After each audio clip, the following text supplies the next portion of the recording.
I believe our next session, thank you. I believe our next session will be session number 2, tax elements of IFFs and developing countries. Could I please invite Mustafa to come on and to take on the session? Thank you. Folashede, can I be excused? Yes, you may. Thank you so much, Director. Thank you. Thank you. Thank you. Mustafa, can you hear me? You're welcome. Yes, I can hear you. Mustafa, can you hear me? Yes, I can hear you. Can you hear me? Fantastic. If you'd like to just, we can, yes. We can see you too. Fantastic. So I'll hand over to you. Thanks. All right. Thank you very much. I'm very happy to be here. My name is Mustafa Ndaju. I'm the Executive Director of the African Center for Tax and Governance.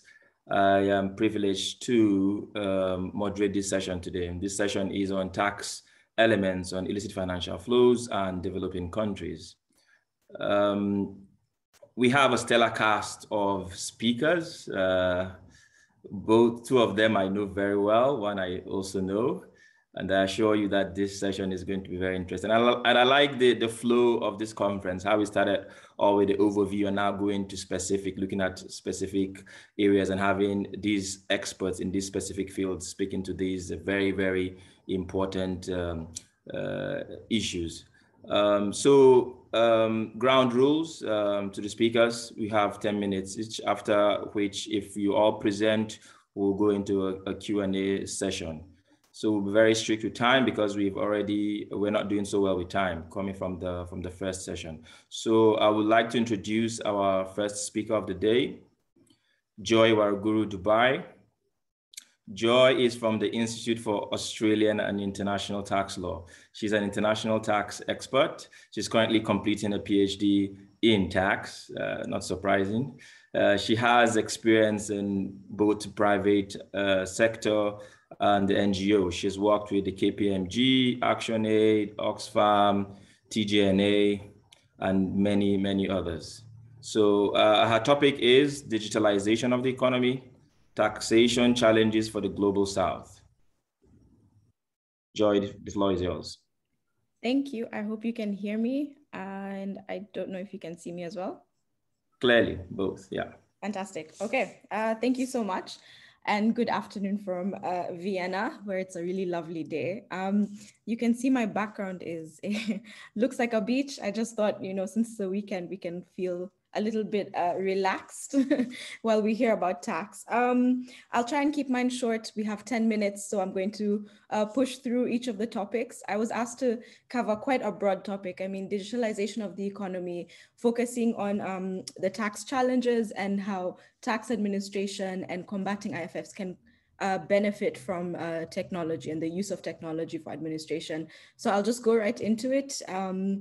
May I ask for the next slide? Thank you. So to start off with, I think this is probably the debate that most people are most aware of and has been, reported significantly on in the last few months. And this is focusing on the main challenges that digitalization causes for tax collection. So BEPS 1, as you all know, did not comprehensively address the challenges of the digital economy. And so the main issues that arose, and this debate kind of started off in 2019, were that the current profit allocation rules were based on physical presence and were therefore not sufficient to address some of the new business models emerging in the digital economy.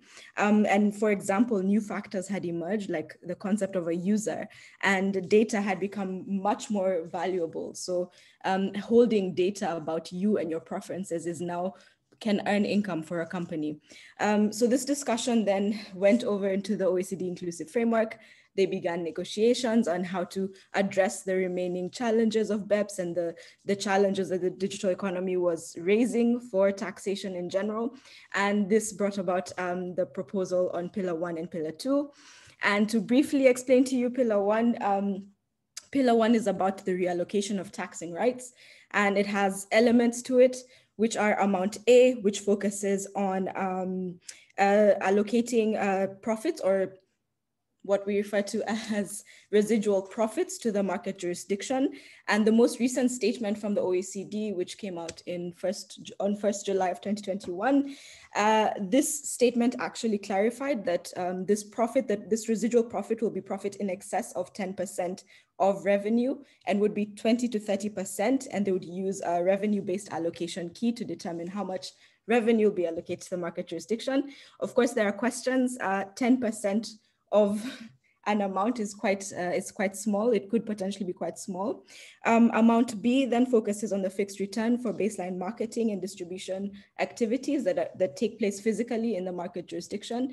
And just to clarify, the market jurisdiction is where the users are based. And this is where, for instance, we have Airbnb that has quite a few users, both in terms of the customers and the actual hotels or houses being marketed on the platform. So what we're talking about is where the marketing activities tend to take place. And then we have the final element, which is tax certainty. And this tax certainty element focuses on really amount A, or the residual profits, and the likelihood of disputes that will arise. And it looks at dispute prevention and dispute settlement. And the main proposal around this is the use of mandatory arbitration, which is a concern for most developing countries. We then have pillar 2, and this is where the minimum tax proposal arises. And I'll just focus on this minimum tax question, which has been the subject of discussion and debate for quite some time. And this minimum tax is proposed to be about at least 15%, unlikely to be much higher than that. We're not sure if it could be less than this, but this is the proposal that has been put forward. I won't go into the details of how this proposal came about, but hopefully you've all kept in touch with the media reporting about the role of the United States, the debates in the UK, and so on. And in the face of all of this multilateral discussion that's been going on, we've also had unilateral responses to the digital economy. So for instance, Kenya has introduced the digital services tax. And the final statement that was released by the OECD stated that they were going to work to eliminate digital service taxes. So countries like Kenya, India, and more are now aware that there's a potential for digital services to be eliminated. Kenya, as a result, did not support the final statement that came out, and it will be interesting to see what happens in future negotiations. There are also implications for VAT, and what's been interesting is VAT is now being amended in countries like Kenya, of course, being considered in Rwanda as well, how to capture the digital marketplace. And I think the future of VAT in this area, I think, is quite interesting and needs to be discussed much more. Of course, South Africa has already been implementing VAT on the digital marketplace, and there are significant lessons that we could learn from this. I'm sorry, I'm moving quite fast. I'm just aware of the time and the constraints of time. One big discussion we've been holding at the Institute is about the implications for investment incentives. And more and more we are seeing that the tax space is now interacting with the investment policy making space, and largely with bilateral investment treaties. We've seen more cases in investor-state dispute settlement relating to taxation, most recent and most controversial being the India, Vodafone, and Can cases. Now, here in this space, we are still trying to evaluate what will happen, or what are the implications for eliminating investment incentives because of the discussions or the expectations in the tax space. Of course, this could lead to future disputes in the investment space. This could lead to investor protections being violated. Of course, there's legitimate expectations that are held. We also are looking into the trade spaces and what the implications are, of course. And if there are any questions about this, I'm happy to also further discuss this. Next slide, please. Quickly moving on, the digital economy has also brought about opportunities with the technology that's emerging.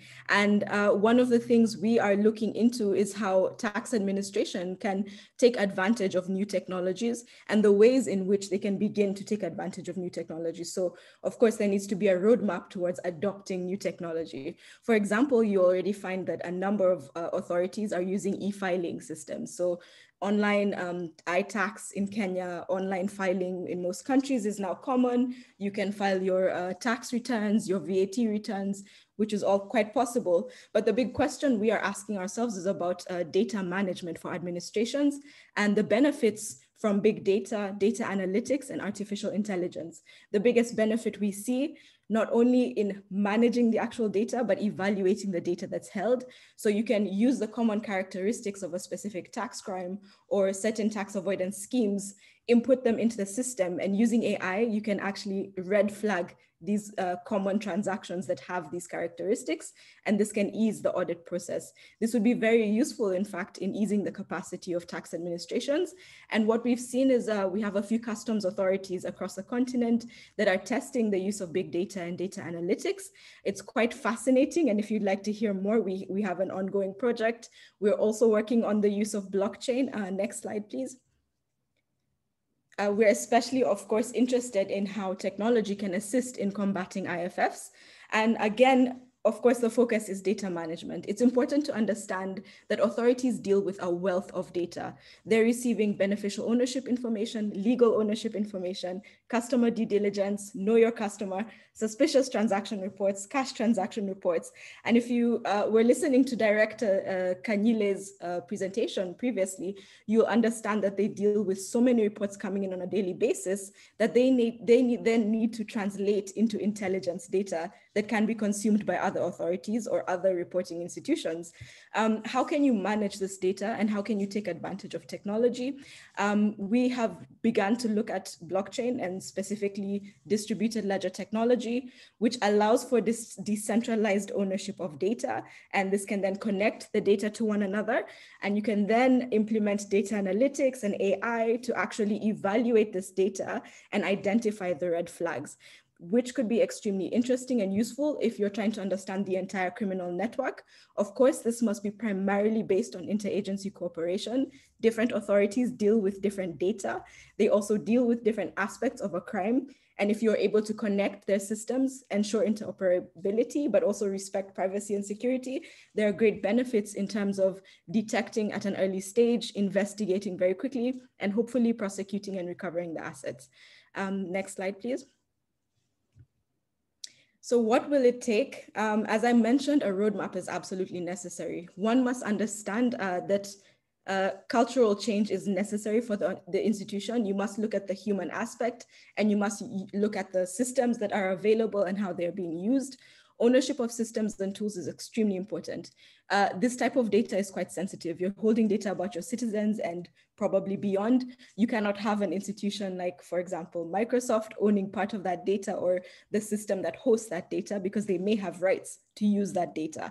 So it's important that authorities build the capacity within internally in order to actually maintain and host and keep the system going and run the system. Human capital remains extremely, extremely important. So us saying that the use of technology in administration is growing and it's important does not mean that human capital is no longer as important. Actually, what we find is that if we put these two things together, it makes it a perfect combination for the system. So human capital is used to identify these characteristics, these common characteristics of crimes, identify patterns and put them into the system, feed them into the system, and it comes back around with an investigation that hopefully can be followed through by recovery and prosecution. It's important to also understand the risks. Privacy has come up as the biggest issue, including in the blockchain area. We're still not sure, with blockchain, everybody is able to see the data that's held. So a big question that has been raised is how do you ensure that people who are not supposed to see that data do not get to see that data, and it does not compromise the ability to actually evaluate the entire transaction. And we, of course, need to continue to reflect on new solutions. The digital economy is still emerging, it's still changing, it's still growing. And I think we have a great benefit across the continent because we're still dealing with young, growing systems. We can adopt and adapt very quickly. We have manual information that can be inputted over time. We can test new solutions. And this is actually taking place. Currently, there's ongoing projects with the World Bank and a few customs authorities across the continent that are testing out new solutions, and there's greater interest in blockchain, for example. So I'm happy to share more information, and just to mention that our VU Global Tax Policy Center, we've been working on the role of technology for illicit financial flows in the new trade environment, especially with the CFTA ongoing, or the implementation ongoing. So we would be happy to invite anyone who's interested to get involved. Thank you. Thank you very much for sticking to time. You agree with me, that was a very interesting and very brilliant presentation. Unfortunately, would love to hear more, but time does not permit us. I mean, for me, I would say what I find fascinating and mind-blowing is that going forward, the future of tax is that the possibility of using AI for tax compliance, taxpayer behavior. I find that very interesting, and perhaps I'm sure some questions will come up in this area. Another thing I think might be interesting to our audience will be to know if Kenya has started implementing the DSTs and any lessons so far. Thank you very much for that brilliant presentation, Joyce. So we go on to the next speaker, Dr. Alexander Ezenagu, who is a professor at the Hamid bin Khalifa University, based in Qatar. Alex is an international tax expert. He's an expert in taxation, investment, and development. He has worked and consulted for many international organizations, the likes of UNDP, International Center for Tax and Development, TGNA, and many more. His topic is a case study of transfer mispricing, select multinationals. Alex, the floor is yours. Thank you for the introduction, Mustafa, and also thank you to the organizers for the kind invitation. And also to all previous speakers, it's been interesting hearing from everyone and learning quite a bit. I've been given a very simple task, which is to just say some stories about transfer mispricing that I've come across. However, for anyone who is wondering what this conversation is about, I am going to try to, in very few minutes, give sort of a background as to why there's transfer pricing in the first instance and why we're having this conversation. I wouldn't speak a lot about the connection with EDC financial flows. I think people like Lucky Star have done a great job, and I wouldn't want to repeat what they've said. Transfer mispricing or transfer pricing in the first instance developed from the enactment of tax treaties, right? After the First World War in the 1920s, it was important that the world found a solution to encourage companies to go abroad to do business. And companies at that moment had complained of the issue of double taxation, where the subsidiaries or sort of other sister companies who were trading in other countries were being taxed on similar income that would come back to their own countries, which would also get taxed. So there was that conversation around what do we do? And that conversation led to tax treaties. And for anyone who's interested in the history, you would see how the development came. It wasn't just something that happened overnight, but it was also picking from certain local practices, for example, among the cantons of Switzerland, and how they dealt with such issue. So the conversation in the 1920s led to model tax treaties. The speaker from ATAP already gave us a list of them, from OECD to the UN, and now the ATAP model. With the tax treaties, we now do have the potential or the presence of transfer pricing.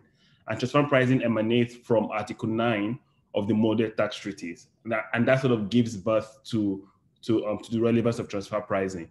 Article 9 simply says that in effect, right, even though if you read it, it does not use the word transfer price itself, but in effect simply says that we're going to treat companies within a multinational entity as separate individual entities within that block. And while treating them as separate entities, we would now demand from them to when trading with each other, ensure that they adopt what we call the arm's length principle. And for anyone who's a student of trade or businesses, or even just anyone who has read the works of Stephen Eimer, you would understand that the moment companies develop to become firms or multinational entities, there's a lot of synergy they intend to gain. And for that synergy to occur, there's a lot of centralization of control, of ownership, of management, and even also of funds. So that we have a sort of a disconnect between economics, where firms are centralized in their operations, and taxation saying that we will treat them as separate entities, and they now demand that they would act at arm's length. What arm's length simply means is that you would act as though you did not know each other, even though you're sister companies of a parent company. So basically, you can just picture asking siblings to act as strangers when they interact with each other, and anyone could start questioning the potential of that. So that analogy has now led to transfer price, in the sense that when a sister company transacts with another sister company or a parent company, the price that you fix for that particular trade or service must be the same price, or at least similar to the price that you would fix if you had traded with a complete stranger or a third party. Anyone would say that shouldn't be an issue. That should be simple. But then what that has done over time is that it has now empowered companies to sort of push the rope in some instance, in the sense that for certain goods that are difficult to price, it becomes an owner's field as to what price I think a third party would have fixed. For certain services, for example, royalties, as we will see, that are difficult to value, then it becomes difficult to say what a third party would have fixed for that same royalty transfer. And in the absence of being able to arrive at what everyone would have come to agree on, then tax avoidance happens. And tax avoidance, again, as Lucky Star said, becomes an extended scope of illicit financial flows. One could argue one could ask, why must countries apply this provision in the model treaties? First of all, what we'll find again is that while these things are being couched as soft laws, they've grown to become hard laws. And I wrote recently on the role of soft law in global tax reforms and multilateralism at the seams. But beyond even bilateral tax treaties, what again you would notice is that even within countries, they've come to now adopt this provision that we'll find in tax treaties into their domestic laws, so that these provisions on the treatment of related entities has gone beyond simply that which is needed when you're entering into a tax treaty, to become that has now been enshrined within the domestic law.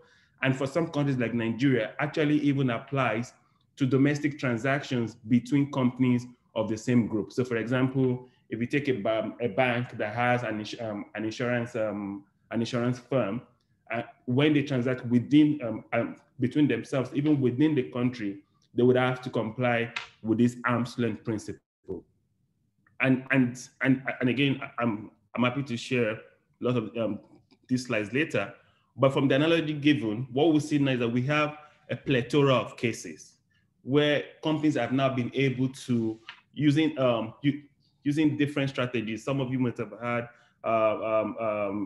double Irish Dutch sandwich, or even all kinds of other forms of tax planning, to basically erode tax bases in some countries and also shift profits to other countries. Now, the idea of transfer price is simply to reduce your taxable profit in a country that has a high tax rate and ensure that that taxable profit is declared in another country with a low tax rate or no tax rate. And that tax planning framework has now led to the emergence of tax havens, the likes of Luxembourg, Switzerland, Cayman Islands, Mauritius, and the list goes on, and the Netherlands to mention. So we look, for example, in Denmark, there was a case of Adecco where the court was called upon to determine whether the rate charged for royalty transfers was actually at arm's length, right? And the problem you would see again if you looked carefully in this space is that courts are keen to favor the taxpayers, not simply because of any form of corporate capture, but because of the difficulties. And I think previous speakers already spoke to the difficulty of transfer pricing, because of the difficulty of determining what that transfer price should be, then courts will favor the taxpayer, right? So in Denmark, in Adecco, the court simply said that the Supreme Court of Denmark simply said that the authority had failed to establish that the royalty rate did not meet the arm's length principle. And we see the use of transfer price in royalty, or what you call intangible assets, but we also see it in even tangible assets. For example, in Glencore in Australia, where the issue was about fixing the price of copper, the court held that the party agreement between independent parties need not be directly equivalent or identical to demonstrate arm's length terms, and could simply evidence market behavior and industry practice to be sufficient. Now, remember again that in arm's length price, we're trying to determine that the price at which you would agree with your related party, the same price you would agree with an unrelated party. But here in Australia, the court is saying that actually that agreement need not actually be directly equivalent, but it will be sufficient to simply look at market behavior on industry practice. And the complexity of this is that in trying to determine price, the court is asking you to look at market behavior and industry practice. Then that becomes difficult for any taxpayer, for any tax authority to track, but also now empowers taxpayers to fix prices that they want to. If you go to Canada, where the issue had to do with uranium, the issue again came up, and basically the court said that the tax authority had not shown enough evidence that the taxpayer did not comply with the arm's length price. In France, again, there's a case of Philips. So excuse me, where the issue had to do with the use of the cost plus margin, which is one of the forms of establishing transfer price. And in the US, we're all familiar with cases of Amazon and Apple and how they get away with many of the requirements that they should do in terms of transfer price. But we have our own African-centric or African-centered examples. I mean, Kenya is one where we have the case of Unilever and the Commissioner General of KRA, and also Karuturu Limited and Commissioner General of Domestic Taxes. Unilever one had to do with transfer price fixed between a Kenyan subsidiary and a Ugandan subsidiary, and the Karuturu case had to do with the sale of flowers for export, and at what price those flowers were sold within Kenya. And we see again the difficulty of being able to establish transfer price. Publish what you pay. I said in one of their reports that between 2000 and 2010, Nigeria's crude oil export to the EU was overvalued to the tune of $1.6 billion, making Nigeria fifth among 30 countries of overvalued crude oil commodity sale. When I was doing my PhD and I got data from Uganda and Kenya, I found out that in many cases, companies undervalued their transfer price to the tune of almost 300%, overvalued to 300%, thereby decreasing the taxable profit in both countries. And that sort of gives you an idea of how much is lost through transfer pricing. And again, if you take out time to look at the Paradise Papers, you will find a plethora of examples of different schemes that are being used. But I think what again, just these last two slides, moderator, I think what is important to mention is the socio-economic implications of transfer pricing abuses, right? And the first thing is that taxation is key to the character and functioning of the state, the economy, and society as a whole. So that the moment people do not pay the taxes that they should pay, then the country suffers. And we've seen this a lot with the way African countries have been able to respond to the COVID pandemic, and how you'd have countries actually being at the mercy of international organizations, whether it was whether speaking about the procurement of drugs, or even just palliatives to give to the citizenry, in the sense that because we have massive transfer pricing abuses or tax avoidance by extension, countries do not have the necessary funds to be able to meet these needs that they need to. But also, and then this leads to denial of basic economic, social, and cultural rights of African countries.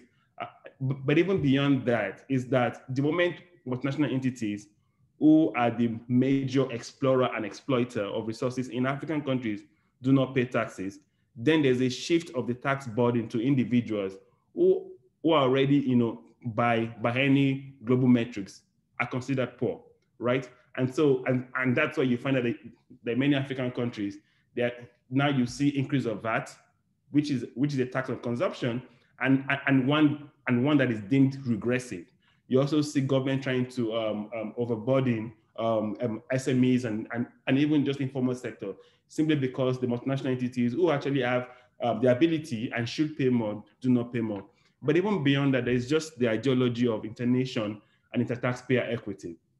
You find report that says that Amazon paid zero tax in this year. Meanwhile, Amazon is $1 trillion company, and then some other person again in Kenya is paying 30% of their income in taxation.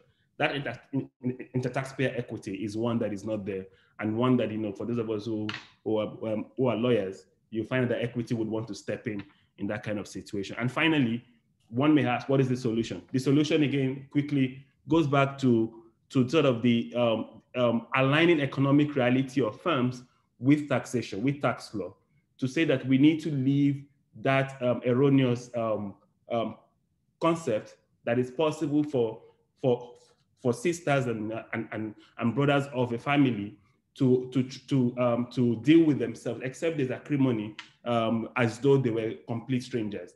And until we're able to align the economic reality that firms share a central control, ownership, management, and taxation must treat them as a single entity, then we would keep missing the point, because every other solution, again, and Joy has mentioned a few of them, would fail to meet the required standards, simply because we keep looking at firms with a lens that is not true. And I think that might be a good place to stop. And I'll be willing to take questions when time arises. Thank you for the opportunity. Thank you very much, Alex, for that very interesting presentation. I don't envy you and Joy presenting topics like this in such short time. I think what I forgot to mention earlier was that Alex is a tax planning expert. You can see that from his presentation, but we are thankful that he has not used it against Africa so far. I mean, on a more serious note, speaking to the difficulties of transfer pricing, I mean, from my experience, I know even transfer pricing audit alone takes several months before it even goes to the court. And so you can appreciate what Alex is trying to make you understand in terms of the complexities and difficulties of transfer pricing. I think what I like most is that how you are able to link it to the opportunity cost, right? And how that sort of the challenges exacerbate inequality in Africa, and the importance and the need to address these issues. Thank you very much. So now we go on to our last speaker of the session, Ms. Mukupa Nsendiluka. She's a development professional and a natural resource governance expert. She's currently the policy officer on tax and natural resource governance at the Tax Justice Network Africa. She will be presenting on tax revenues, challenges with extractive companies. Mukupa, the floor is yours. Thank you, Mustafa. Can you hear me? Can you hear me? Loud and clear. Okay, thank you. I'm just trying to share my screen. Just give me a moment. Sorry for that.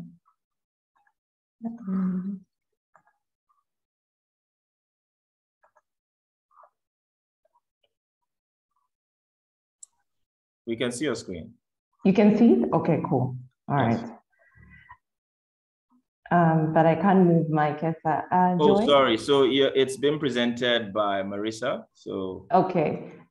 Could I be allowed to share it, please? Because the presentation changed a bit. You'd like to share your own screen? Yes, please. Okay. So Marissa will stop sharing. Thank you. Cool. Thank you.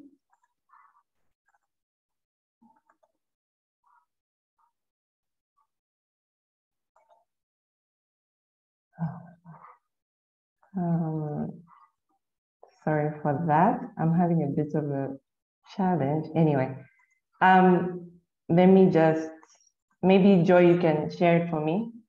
I'll skip through it. I made a bit of changes, but it's fine.